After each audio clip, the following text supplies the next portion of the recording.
Hi, Anwaja.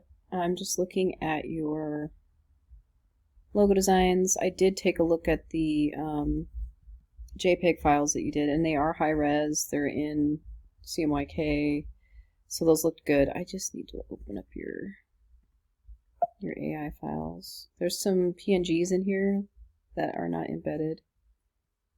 I'm missing some of your fonts. That's why I wanted you to outline your fonts, because when I go to open a file where if your computer has different fonts than mine, it ends up coming up with an error. This is a PNG file that I don't have. And then I'm missing Broadway, the font Broadway. So you probably had that on your computer, but I don't have it. I could potentially like search for Broadway and try and download it if I can. Yeah, let's see. Gosh, go away. Let's see if I can get it. Oh, it's an Adobe font. Okay, I might be able to get to that. Okay, I'm going to open these back up. So this is a PNG file still, I think. I don't think... let me put that back where it was. Dang it. Sorry, I need to reopen that, I think. Okay. My computer's acting a little weird, but if I go to the color one, you can see your fonts. It would be nice if they were outlined. And the way that you do that is you can control click, or wait, let me ungroup this. Let me grab just the text box, and then let's do create outlines down here. And it creates shapes instead of editable text. And then when I go to, if anybody goes to open this later on, it won't be missing fonts because it's no longer fonts. They're made out of, they're shapes now. You can see all the different anchor points. So I was hoping you'd do that on both your AI files. So if it's grouped together, just ungroup it. I'm gonna have to close that. If it's grouped together, ungroup it. There's an ungroup button in the properties panel. Let's see, let me open this back up again.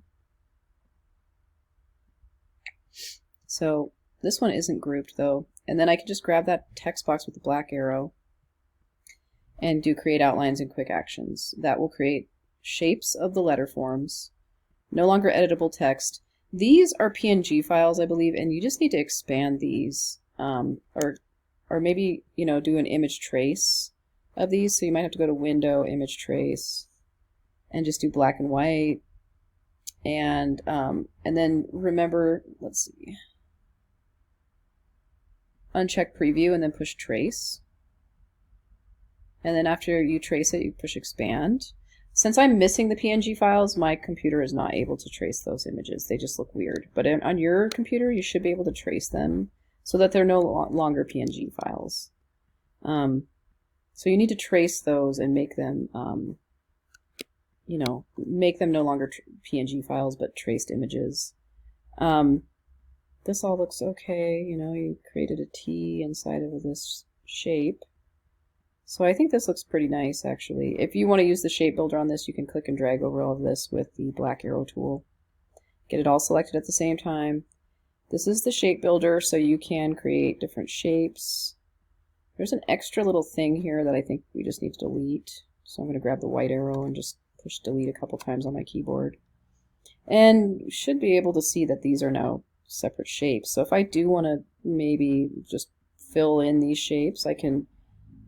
After I use the shape builder tool to click those in, I can, swap the stroke and the fill color pretty easily. And actually, I might still, if I push shift on my keyboard, I can get multiple shapes selected, and I can still put the black stroke on this so that it matches up a little bit better.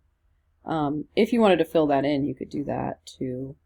You kind of did it on this one, but you just filled in the whole shape. If you wanted to, you could take the fill color out of that. Delete this, because I'm not quite sure if that's supposed to be there. But push shift on these and get them all selected. Actually, yeah, you might want to do it with the black arrow, and then grab the shape builder, and you can add in different shapes. And they turn gray. But, so you can grab this, we can just fill that in with black. Fill this shape in here with black, maybe. Maybe do the same thing with this shape and fill that in black. And then maybe the T shape, and get a hold of that, can be red. And that might match this underneath. And then I would suggest tracing these as well, doing the image trace. There's usually an image trace button in the properties panel, and then after you do, you know, that, you can push expand. It looks weird on mine because I'm missing the PNG files that made up the made it up. But let's see, what is your artboard? Is 3x3? That's correct. So you have that set up correctly. So really, you just need to outline your fonts by clicking on the fonts and going to create outlines and quick actions in the properties panel on both of these files.